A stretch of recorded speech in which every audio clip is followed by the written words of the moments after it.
surrounded by good, godly, loyal friends? If not, how do we find them? How can we forge friendships like we see David and Jesus have in our reading today? My name is Wendy, and I'm with Dream Big today, and this is my noon nugget.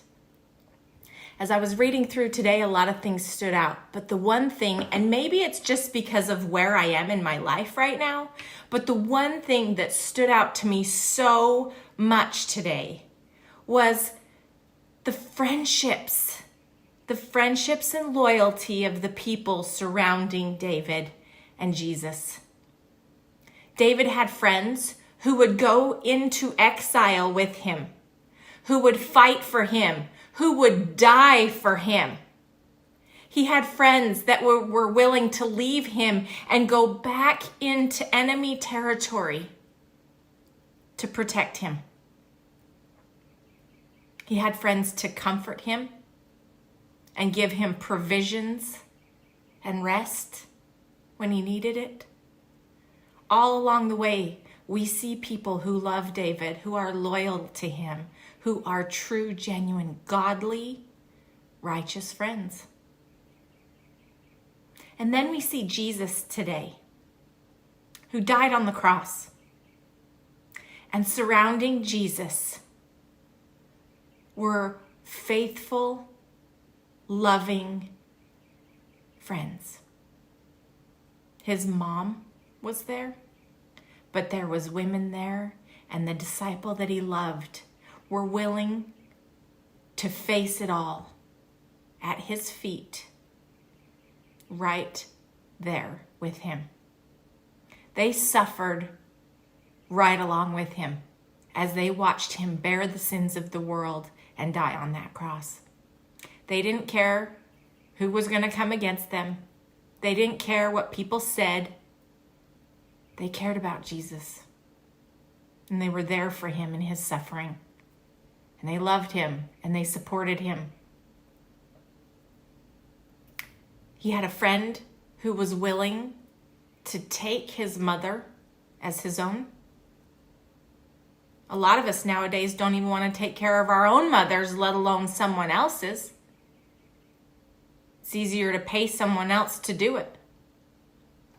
But he was willing to do it for Jesus. He had friends who, after he died, went through great lengths to petition for his body, to accumulate and gather 75 pounds of herbs and spices.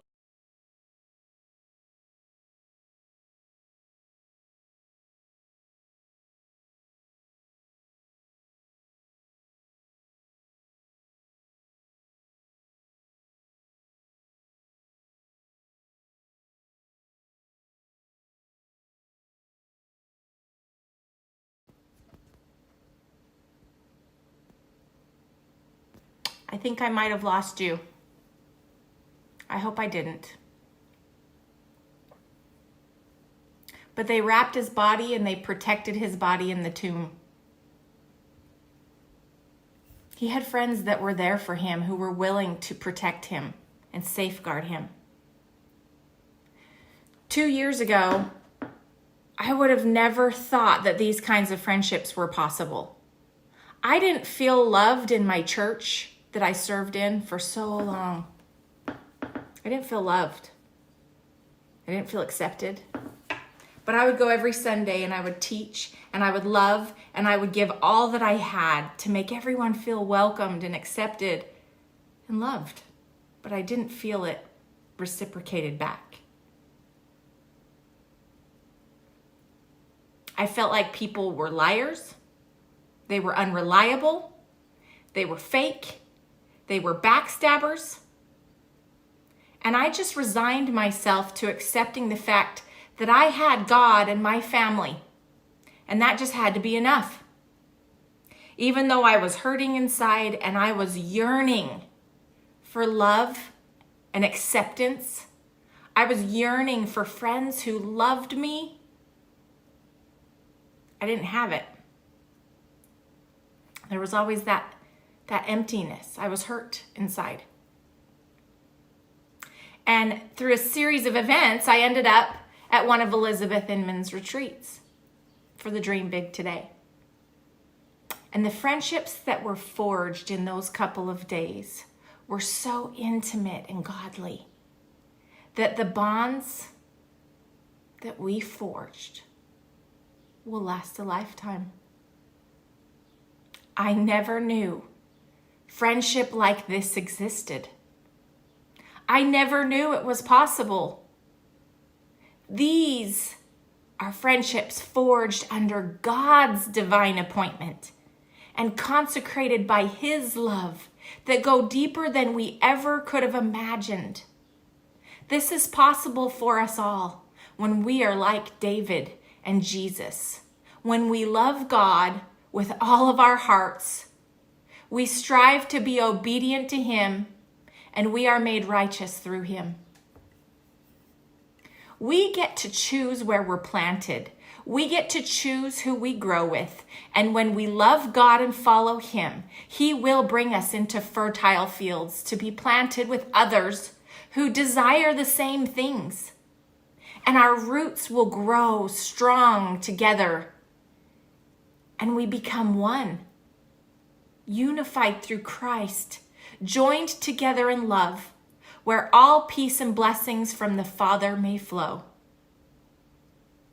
We need each other. God intends for us to be together. And I pray for this for all of us.